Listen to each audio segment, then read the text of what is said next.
lots of amazing available techniques have evolved, available online, which is great. But on the other hand, because the techniques are everywhere, everyone with an oven can make a cake. So what I do is I help brands who want to enter into the luxury market, or brands who want to grow, Mm. or brands who are looking to rebrand, so that they can attract luxury clients. I'm a visionary. I'm a visionary as well as an artisan, a craftsman.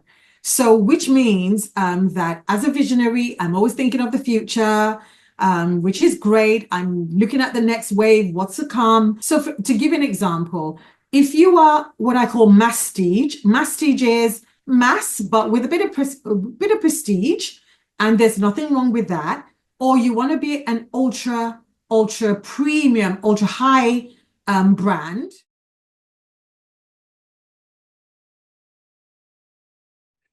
Hello, team. Welcome to the first episode for 2025. Fantastic that we've made it on the other side of the Christmas break. I'm delighted that you decided to tune in, join us for the start. We've got an extremely important discussion today. We're going to be talking about luxury entrepreneurship. We're going to be talking about luxury brands, the nuances around all of that. And just to give you a little bit of a taste, we're going to look at the artistry and the precision of luxury cake making. We're going to talk about luxpreneurs. We're going to look at some business strategies around those areas. We're even going to talk about the psychology of affluent clients, or as our guest refers to them as luxury buyers. All in all, it's going to be a great conversation. There's so much practical advice I know we're going to be exposed to. So here to help us today, as you will have heard me introduce already, is probably one of the world's leaders in building, growing, and sustaining luxury brands, Miss Elizabeth Solara. Elizabeth, welcome to the ET Project. Wonderful to have you on. Thank you so much. I am really, really excited to be here, Wayne, and I can't wait to dive into our conversation. I normally kick off by asking people to give us a little bit of a background. You have such a interesting backstory, and we could probably spend the whole conversation just talking about what brought you to the point of the cake emporium. But so I wonder if you could sort of give us an overview of how you transitioned from where you started into where you are now. Thank you so much. Potted history. So started my career as a scientist. Yes, I worked in a lab. I was a microbiologist to be precise. And then I went off, did an MBA because I didn't want to be a lab rat for the rest of my life. And then I networked myself into becoming a headhunter. And while I was a headhunter, I was recruiting chief executives and very senior level executives. And I did that for several years. And it was while I was doing that that I went back to my first love, my childhood love, Right. which was baking. Because in my culture, education is everything. And I mean everything. And the idea of me even thinking about becoming a baker was not even remotely possible. But then 2008, I was let go from my job. And then we know what happened. The financial markets collapsed. And I was thinking, you know what?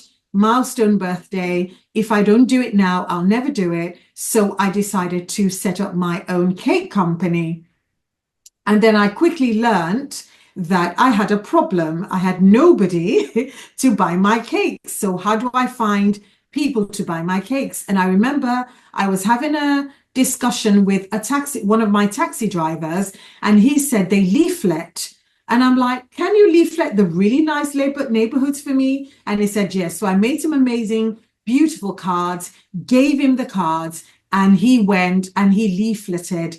And I know it was effective because every time he leafleted, which was about every week for about the next 6 months, I would get a phone call for orders. So I quickly realized that the kind of clients that I wanted would be the high-end clients. And then I did a couple of other things. Another thing I did was I took the yellow pages because in those days, social media was very much infancy. So I took the yellow pages and I called every planner in the yellow pages. And one afternoon, Wednesday afternoon, I'll never forget it. I made a call because when I was a headhunter, I was trained on how to make cold calls. So I made the call, and the lady at the other end said, "Do you make cupcakes?" And I said, "Yes, we do. And in fact, I'm going to be in your area in the next 3 days." So, of course, I quickly went off, made some cupcakes, delivered them. And I remember literally running out of the office because I didn't want to hang around and chat. And before I got home, I got a phone call saying, "Lady Elizabeth would like to see you." And in my head, I was like, "Who is Lady Elizabeth?" Anyway, I went back. Lady Elizabeth happened to be the first proper official wedding event planner in the UK. And she happened to be the late Queen Elizabeth's first cousin. And she was party planner to all the royal families in the world, the rich and famous, name it, she was the person. And that's how I landed one of my very, very important clients. And that was what opened up the world to me. It's a fantastic story, and there's so many areas that I really love about it. Your determination, but having the ability to pick up the phone book and the confidence to make those calls. Not everyone would do that, and I guess your background sort of paved the way for that. But kudos to you, but also fortune favors the brave in many cases, and I think that's a great example of it. So that was the beginning, I guess, of Elizabeth's Cake Emporium.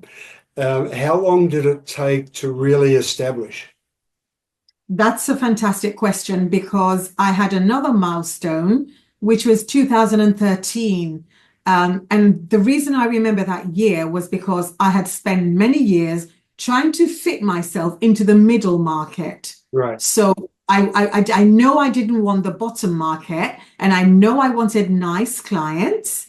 And the middle market, I was getting about 90% of all the wedding cakes that I pitched for. So, Wow. and I thought it was fantastic. I thought it was great. But the problem was I was working so hard. I had so many orders. But yes, the turnover was a lot, but I wasn't making any real money because by the time I pay staff and expenses, etc., I was working all hours. And then I remember 2013, I said, I'm just going to do it. So I doubled and tripled my prices overnight. And of course, I lost a lot of those particular clients, but that was what pushed me into the next level. So 2013, so it took from around 2006, I would say, to 2013 for me to make that next leap into luxury proper. I can imagine in that period, that 7-year period, there was a huge learning curve. Was there anything that stands out that, apart from the pricing and finding the niche that you really wanted to focus on, is there anything stands out as part of your learning there? Oh, I learned plenty. Oh my God. Okay. So the first thing I learned was that luxury clients are not the same. So the different types of luxury clients, I learned about at least 3 to 4 different types. Right. In that period. And I began to identify the type of client that I was ideally suited to, the ones who naturally would seek me out. The second thing I learned was the power of PR and the power of SEO. And what do I mean? In terms of PR, I couldn't believe that you have the power to tell people what you wanted them to know about you. So if you told everyone, I'm the best at making XYZ, it's out there. Even if people don't believe you, it's out there. It's in writing and it's part of historical record forever. So people, if you're listening, blog, just put yourself out there. Another thing I learned was the power of collaboration. Right. And that was when I realized that a lot of people are like you and they're winging it. Nobody has it all figured out or perfect, but there's power in numbers. Mm.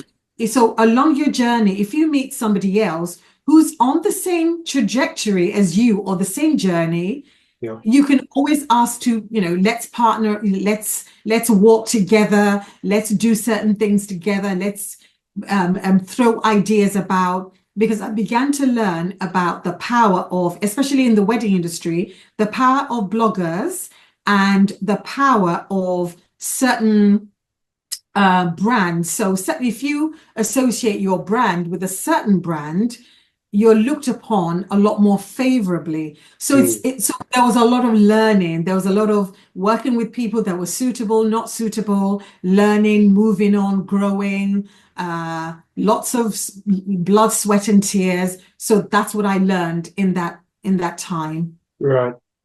And so your current business, Elizabeth's Cake Emporium, it sits in this luxury brand market per se. Um, Before we get too deep into the conversation, because I'm guessing, and I know you mentioned this in the book that we're going to speak about, but how do we define that? So what is a luxury brand? What is there some specific category or characteristics that bring it into that class? That's a fantastic question because it depends on number one, when it comes to luxury, luxury is very personal.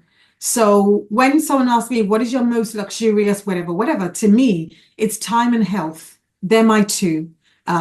It's not necessarily to do with, because a lot of people confuse luxury with a luxury lifestyle. And Right. to some people, a luxury lifestyle is opulence and spending and flying private jets. That is luxury to some people. Mm. To some people, it could be something completely different. It could be spending time with family, because I've certainly met billionaires and other sorts of people who don't even have 10 minutes to spend with their. So to them, being able to take their family away on holiday, that is luxury. So Mm. luxury has nothing to do with money, although money helps. I'm not going to lie. Money really, really helps.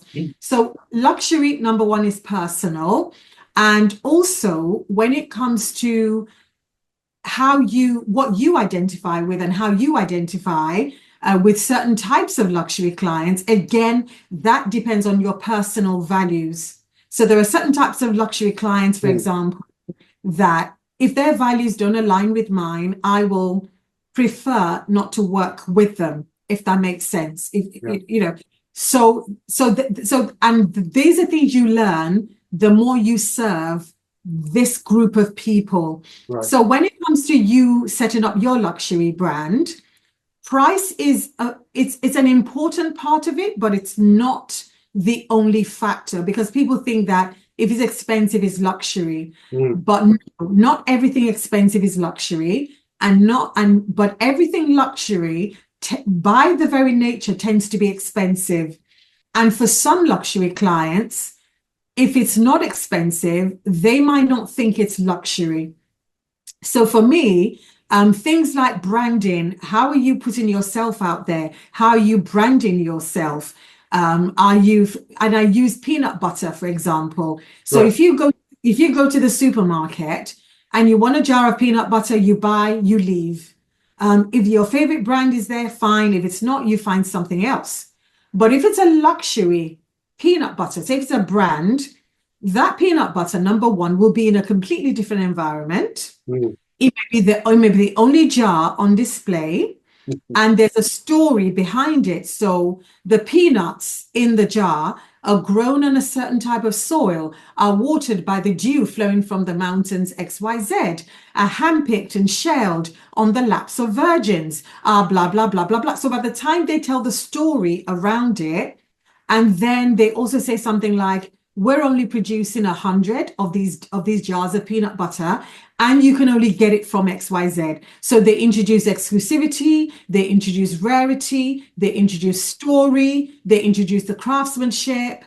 everything builds and builds and builds, and that is what makes a luxury brand. And in my book, I talk about the 5 pillars of a luxury brand, but I use that story to kind of illustrate that once you put all that together, then you have the emotional resonance. Because if we think about the big brands that we know, when you think of, for example, Gucci, everybody knows Gucci.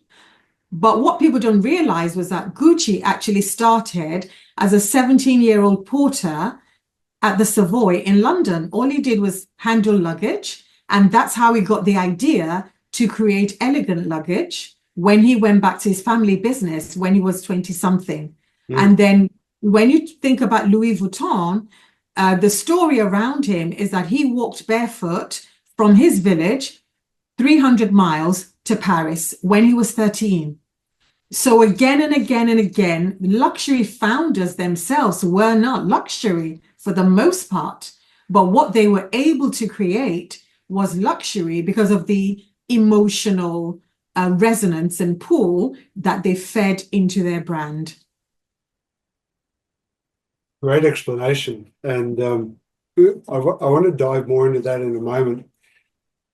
Before we get off the track on the cakes, one of the things that I found is that you're known for exquisite detail and artistry, and I think you're called some title like a sugarist, or what is that scientifically appropriate name? I'm trying to think. I know in Italy I was called La Regina something something something, which means the Queen of Cakes, or the Queen of Sugarcraft or something like that. No problem. Roughly translated, yeah. And you might even be referring to the Masterful 100, because somebody created this Masterful 100, and it was the top 100 luxury brands of the world. And to my shock and even also horror, I was named, and I was thinking, oh my God, can I live up to these expectations? It's just little old me. Because for a long time, I didn't really see myself as being one of these luxury brands, if that makes sense. So, because actually it was frightening for me because I was thinking, what? So, yeah. Yeah, very, very good. How do you balance that creativity side with the actual precision that you need in the designs? Like, do you sit with the clients and discuss their vision of what a cake looks like, and then you have to somehow come up with that in a design? Like, how does that process work? That's a fabulous question because it really depends on the client. So some clients are very hands-on and they have their mood board. Because of Pinterest and other visual, So, and I even remember a client actually sketched out their cake, which is not unusual for certain clients who are very visual. So it really depends. Some clients I've never even met. It's all done through intermediaries or the planner or whatever. Some are very hands-on, but the most important thing for me is try to determine their personality, their likes, dislikes, because the dislikes are just as important as the likes. Also, I need to know what type of wedding it is, what the environment is going to look like, what their vision for the day is, even in terms of the taste, the smell, because it's not just visuals, it's also the taste as well. I even ask things like, what was your favorite childhood flavor? Some are very traditional and they want traditional flavors, and some are a lot more adventurous and they want something different. So again, it really depends on the client. But the one thing I'm happy about, I allow them to be as involved as they want to be. So if you do me a sketch and you want me to create that exactly, I'm happy to, but there might be a few tweaks, but I'm happy to. And if you want to be as hands-off as possible, again, that's allowed. The thing though is that when people have a particular vision in their head, you need to better it. Because if you don't meet expectations, there's going to be a massive disappointment. Right. So So there's something about visual people, and I talk about the different types of luxury clients in my book. Mm, I talk about the ones that are very visual, and how to handle them, and the psychology as to why they're like that, mm, as well as who are completely hands off, and all they want to know is it has to be spectacular. They don't care about the detail. So for me, in my work, once I've done all that, then I need to think about detail. It's mm. like having a sketch, and then you go in as a painter, you start filling in the details. And that's what I do. So, and then I try to say, okay, is there an element of surprise or delight that I can add, anything extra that I can add, that the client would say, wow, this exceeds my expectation. So that's how roughly I work. Okay. Well, clearly you've been successful with it because you're the cake provider for weddings around the, well, at least around the UK, but I guess outside of the UK as well. I think I read somewhere that you provide cakes for a number of the royal families in different countries, as well Yes. as a number of high net worth individuals. So clearly you're doing something right. What I was curious about when I was preparing for this conversation was the cake industry when you started building your business. I guess it's evolved a lot to today where we are, and there's shows about cake gurus. I guess I'm not sure what the word is, but so the competition, I imagine, is quite intense right now. Not only in the UK, definitely in America, probably around Europe. You're very close to France, so I can imagine. How do you like? How is Elizabeth's Cake Emporium distinguishing itself from that competition? What is it that you're doing that seems to be working? Oh, that is a loaded question, and it's one of my favorite questions ever because you've really hit on so many points in one question. So when I started cake making, a lot of the techniques were not easily available on YouTube. So you're absolutely right. There weren't as many cake shows. It was a relatively kind of interesting time. I remember when I wanted to learn something, I'd order a book Mm, and wait for 3 weeks for the book to arrive so I can just, and I might not even find the methodology in the book, but now you go on YouTube and there's everything on YouTube. right. So it's been a double-edged sword because there's been a massive rise in cake. Lots of amazing available techniques have evolved, available online, which is great. But on the other hand, because the techniques are everywhere, everyone with an oven can make a cake. So the barrier to entry is getting lower and lower and lower. And Mm, then specialized patisserie is also rising. So a number of people are able to create these amazing, amazing products. So in terms of distinguishing myself, um, because I positioned myself as a luxury brand, I know I'm not for everybody. right. Design and color has been one of my, two of my favorite ways of Mm, distinguishing myself. For example, I remember years and years and years ago, I got told that I was teaching and I was showing my work, and somebody said, "Oh my God, I know all your cakes. They've gone viral in China several times." Now, I've never been to China. But these Chinese students were like, "Oh my God, so it's you." Nobody, because the thing about your work is that your work can go viral nowadays without anyone knowing it's actually you. right. So with design, I try to really, really do things that are different to what other people are doing. I remember one year, because every year there's something called Pantone Color of the Year.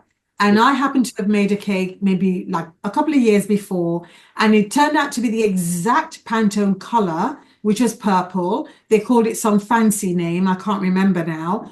And that my cake was everywhere. Everybody used it as part of their mood board. So distinguishing yourself is about creating a body of work that will outlast you, that will outlive you in some ways, and also people might not necessarily know you as the creator, as a craftsman, but it outshines you as a person.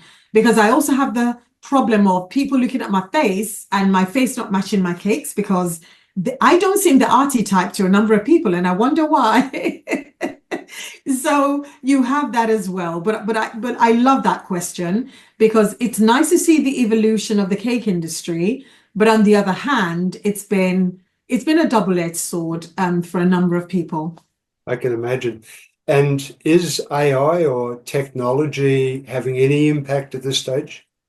Yes, on my page, for example, because I love technology. In fact, today on LinkedIn, I did a post about Willow, because Google has unveiled Willow, Yes. which is a supercomputer of all supercomputers, and it can process information that they never thought would be possible. Yep. I did a post about that today because I've always been a nerd. And I remember I did a basic programming course in Right. C in 1998. So I love AI, and I've designed cakes in AI that I've actually put on my Instagram page. Okay. And a lot of cake makers were up in arms. Oh my God, this is cheating, blah, blah, blah, blah, blah. But for me, for some of my clients who are not very visual, I would design the cake in AI, show it to them and say, this is what you're going to get. And there's something about, oh my God, this is it exactly. And I've had a few clients like that. So for me, AI has been wonderful. For some people, they're very upset about it because they're thinking it's taken over in terms of craftsmanship and artistry. But I think you can use AI for design, because the execution is still with you. Nobody's going to eat an AI cake, right? So for me, I think technology can enhance, but we ought to be careful as well. Because we can't just, but I believe that we need to evolve. And I remember people saying the same thing when seatbelts first came out. People were very much against it. Yeah. There's a lot of things that we have nowadays that it seems normal that people were up against. So who knows? Yeah.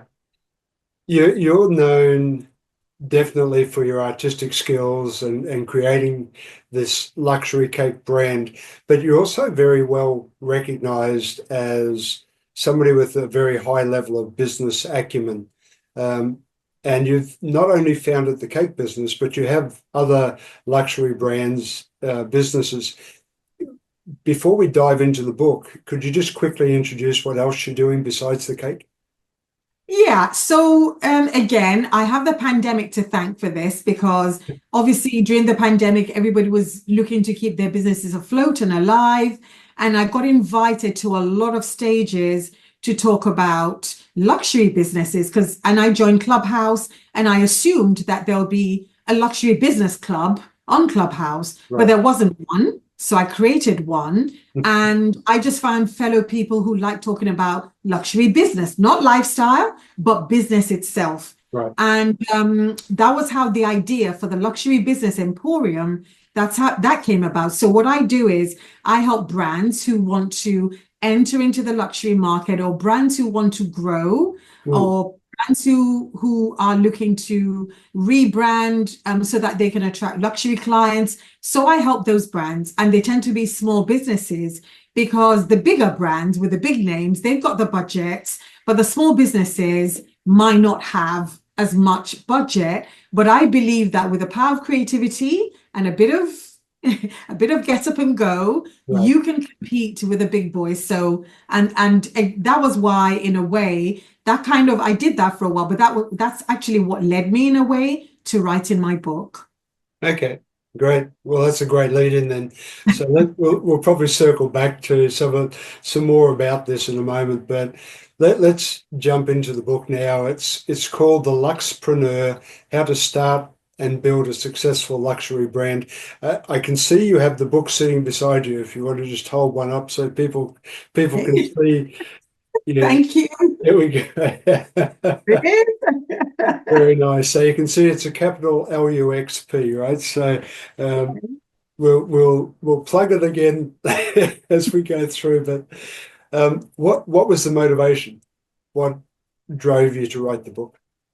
Um, it was because I love books, as you know, from behind me, you can see I love books and I read a lot of, business books, etc.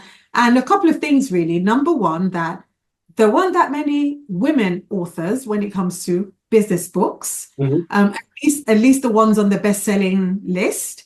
So that was a motivator. But the second motivator was that a lot of the books were written by either professors of luxury who've never really run a business or founded a business from scratch, as well, or it was written by people who had worked for these incredible, amazing luxury brands. And I felt there had to be something from a founder's perspective. So Right. if you wanted to set up a luxury brand today, is there anything out there that you can read to help you? Mm. So that was why I wrote the book. And the book is in 3 parts. It's got 5 chapters, and I've made it as a lot of complex ideas. I've kind of simplified them because I don't like highfalutin language or Yeah. things that, sound important when they're not. I just like very simple ways of looking at establishing luxury brands. So it's literally a how-to from start to finish. It is. I've had the pleasure of reading it, and it's Oh, a yeah. nice, easy book to read, but so informative. So as you said, it's very much a how-to, and an alchemy, if you like, of building a luxury brand. I was going to say who is the primary audience, but I think you've somehow answered that. It's really those entrepreneurs that are looking to start their business and move into this area, right? So, um, Yeah, and it's also for people who say, if you're not attracting the right kind of clients, it's for you. right. Or if you're attracting the right kind of clients, but they're not buying from you, because luxury clients have a choice. And I've seen situations where somebody's website is getting thousands of hits a day, but not a single sale. That's actually a worse position to be in. It's better for them not to know you than to know you, and then the bounce rate, very, very high. So it's also for people like that. Right. Yeah.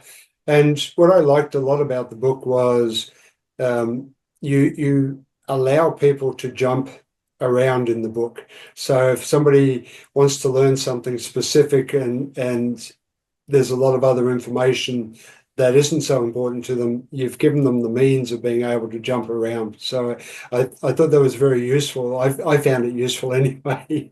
One of the areas, and you've touched on already, is you talk about the archetypes, um, both from the entrepreneur or the founder's point of view, as well as from the luxury buyer's point of view. So you outline, I think it was 9 archetypes in terms of entrepreneurs, founders. Could you maybe just give a high level overview without making it too deep of a a discussion, because there's a lot of information, but could you maybe introduce what you're talking about there? Yeah, gosh, thank you. First of all, I want to say thank you. You've definitely read the book. Yeah. And secondly, the jumping around is so me, because sometimes my train of thought is not linear. So sometimes, and as a busy person, if I want information, I want it. I don't want to wade through. I just want to cut to the chase. So thank you for that. But in terms of the different archetypes of entrepreneurs, because I'm not trying to put anybody in a box, number one. You may find that you have a few of that and a few of that. That's okay. So to give an example, I'll use myself. Mm. I'm a visionary. I'm a visionary as well as an artisan, a craftsman. So which means that as a visionary, I'm always thinking of the future, which is great. I'm looking at the next wave, what's to come. And another advantage of being a craftsman or an artisan is that when it comes to craftsmanship, I'm very detailed. I will make sure that things align, etc., etc. But there are disadvantages. As a visionary, I am not grounded in the present. I'm spending far too much time thinking of the future Mm. instead of thinking, okay, Elizabeth, how are you going to pay that light bill? How are you going to pay your staff, etc.? So there's that. So that's the cons. When it comes to craftsmanship, it means that somebody has to physically say to me, your budget for this cake is XYZ. You are not allowed to buy the most expensive ingredients in the world and have it flown in at extra cost just because. Yeah. So, and that's what I try to do in the book. I talk about the networker, I talk about the salesperson, I talk about the craftsman, the visionary. So, like I said, I identified 9 different types of people because these are people that I've met in my journey. I think I talk about the storyteller as well, and I talk about the pros and cons, and more importantly, the type of people you need around you Mm. to make your business a success. Right. Because we're not taught these things in school. I wish we were. Yeah. I would have been further along in my business, but these are things that I learned the hard way. Mm. Yeah, I found this section particularly useful because just as you said at the end there, you also highlight that it's not about you being a one-person show. You do need to surround yourself with the right people. And I think a lot of our clients that we deal with in small business have this problem.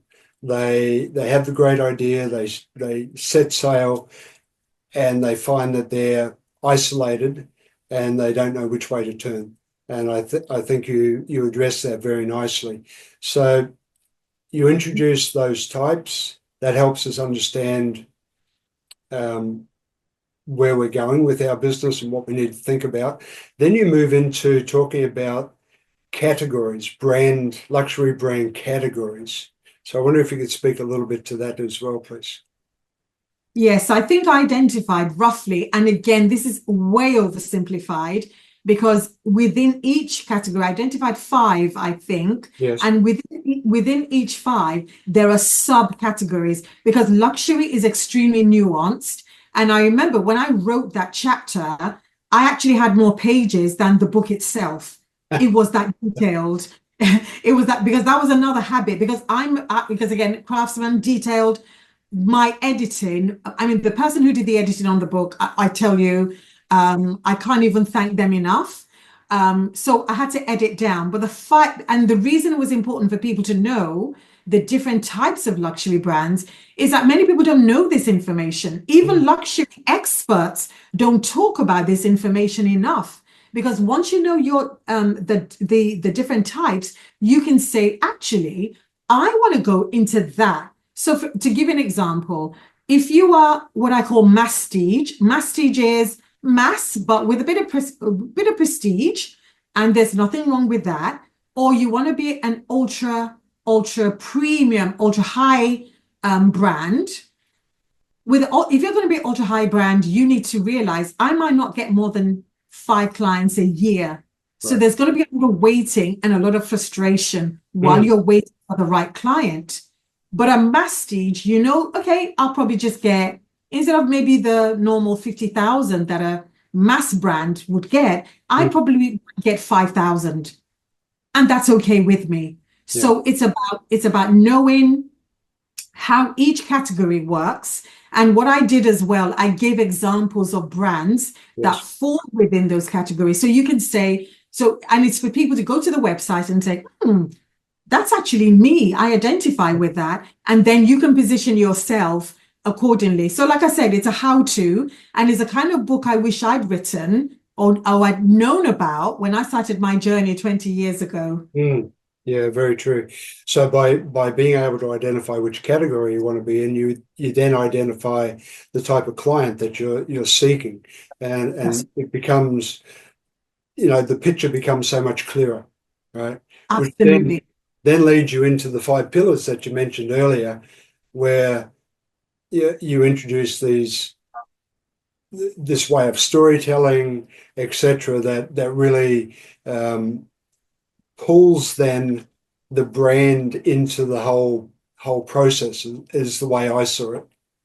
I don't know if I that's correct. honestly, this is, you know what, next time I'm just going to have you talk about the book because, because this is amazing. Thank you. I truly, truly, I mean, it's nice when you meet someone that truly gets the book.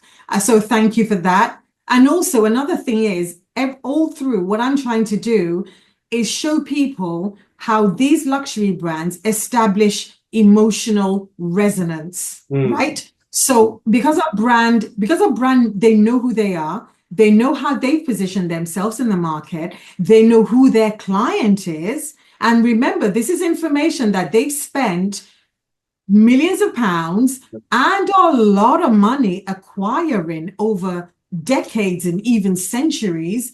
And people are getting this information in the book for mm, a few pounds, literally, because that's what I was trying to show, that setting up a luxury brand is not a matter of I've got a swishy website and I've got amazing products. There's that bit in the middle that makes everything hang together, mm. which you also need by the time you get to the client journey, because you should imagine how they're starting their journey. So by the time they get to you, they should be able to emotionally identify, because when clients who have a lot of money, because money is no longer a barrier to a lot of them, Right. it hinges a lot on emotion.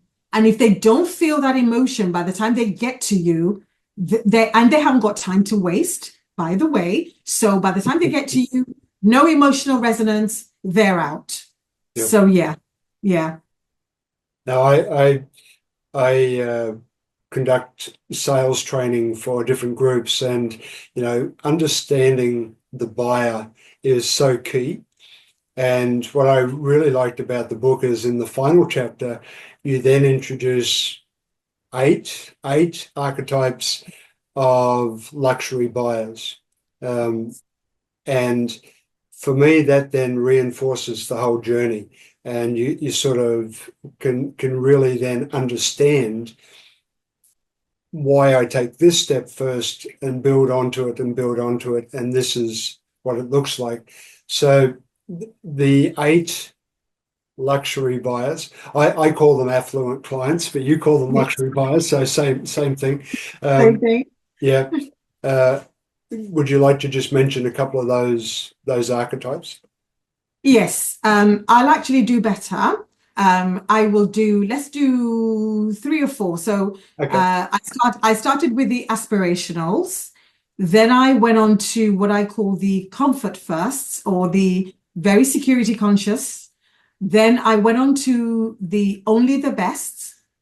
And then I also mentioned innovator, trendsetter. I also mentioned, I believe, the aesthetes. The aesthetes are all about. Now, I'm going to use this well-known meme. Everybody probably knows about the meme, King Charles and Ozzy Osbourne. So, according to demographics, King Charles and Ozzy Osbourne, they're both white males. They were both born in 1948, both been married and divorced twice, and they both live in castles, and they're both rich.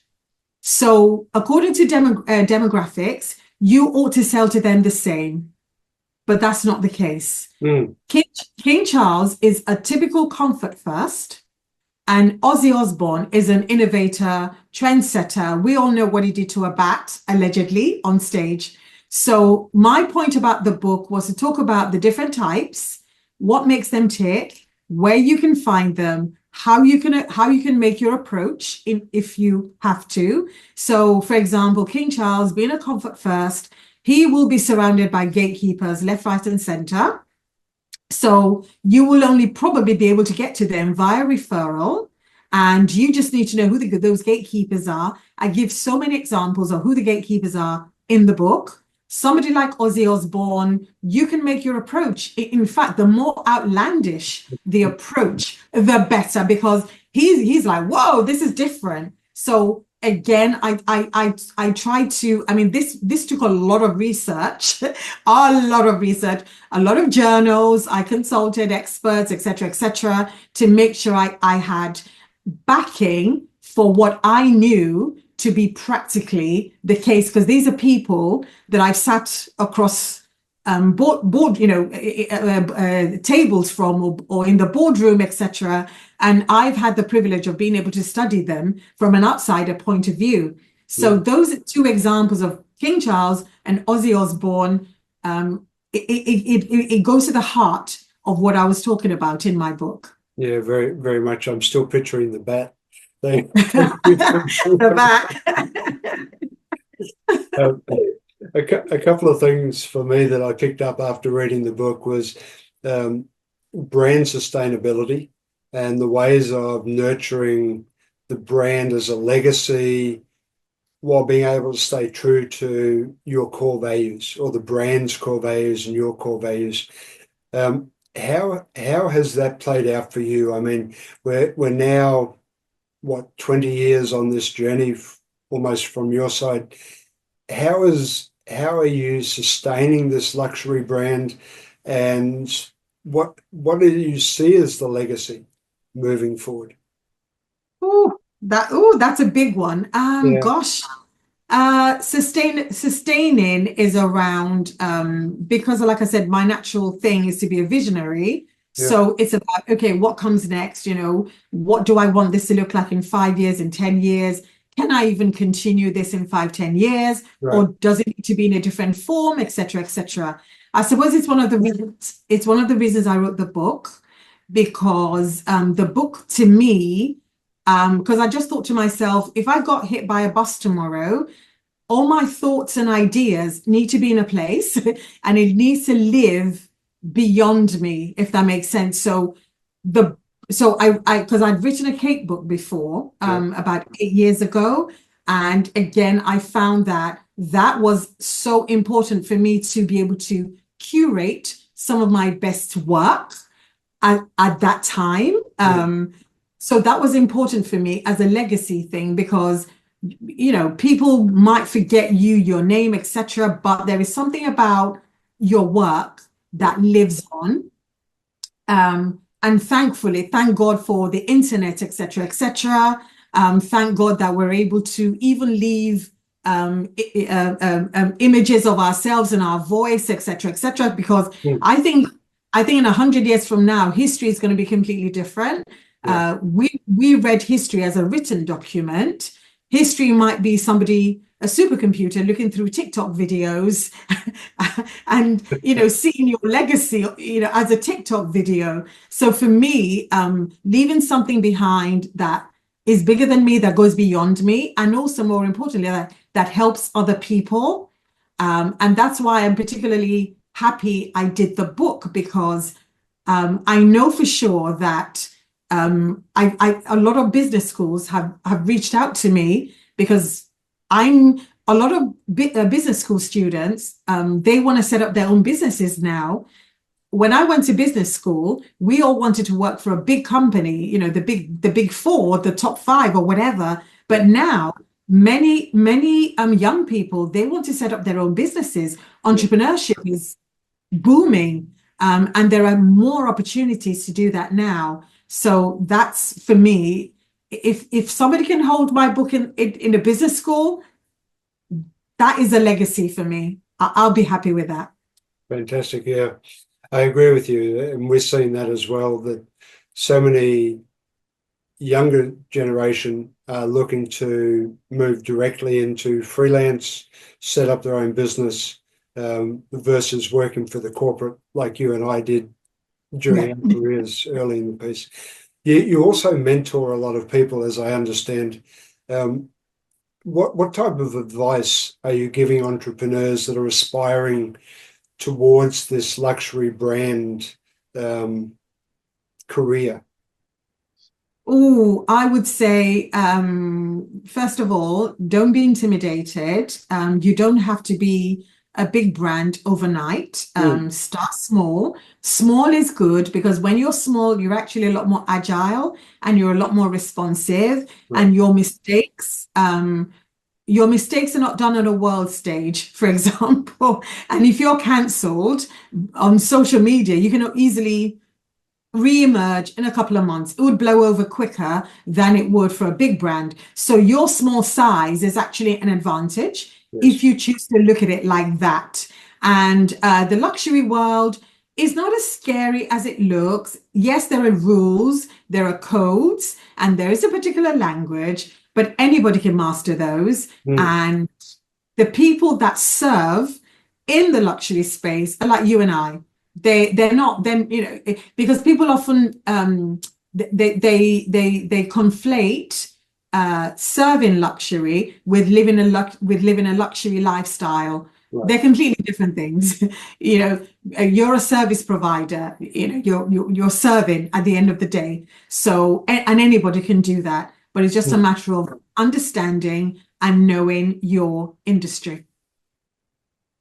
It's certainly a fascinating journey, Elizabeth, and I'm really encouraged that I had the opportunity to investigate a little bit deeper than probably most people will, but thank you for that opportunity. But you're not only running businesses, you have a couple of podcasts, I believe, where you're co-hosting, and you have so many things going on. Where is the best place for people to connect with you? LinkedIn. My home now is LinkedIn. It's been for the last couple of years, especially because I was doing more of the consulting because of the pandemic. Yeah. So LinkedIn just find me on LinkedIn, Elizabeth Solara, and every day I post something that's happening in the world that can help you in your luxury business. And like I said, you know, Google. I'm off now. After this, I'm going to investigate Willow because I'm so excited about Willow. I have no idea what it is. I don't know what it means. I don't know what qubits mean or anything like that. But this is exactly why I'm so happy that I was born. You know, I'm learning about these things during these times because real change is actually happening in front of us, and I'm just glad to be able to be a part of the story. Yeah. I've also been studying that, by the way. I'm fascinated by it as well. So we could have a separate conversation about that. But Elizabeth, thank you so much for the conversation and for bringing out the book. Please, if anyone has an interest in learning more about it, go out. Where can they get the book? Your Amazon. Amazon? It's on Amazon's the best place. And if they get it, please, please, please leave me a review. The more reviews I get, the better. So Amazon, please, is the best place to get the Luxpreneur. Perfect. We'll put links in the notes, of course, but thank you so much for being on the show. It's been a wonderful conversation, and all the best with the whole luxury emporium and everything that you're creating at the moment and in the future. So I hope it all continues to be a success as it is today. Thank you so much for having me, Wayne. It's been an incredible conversation. Thank you so much. So what are you waiting for? Hit the subscribe button below and click on the bell icon so I can pop up in your feed occasionally with a great tip for your ultimate growth.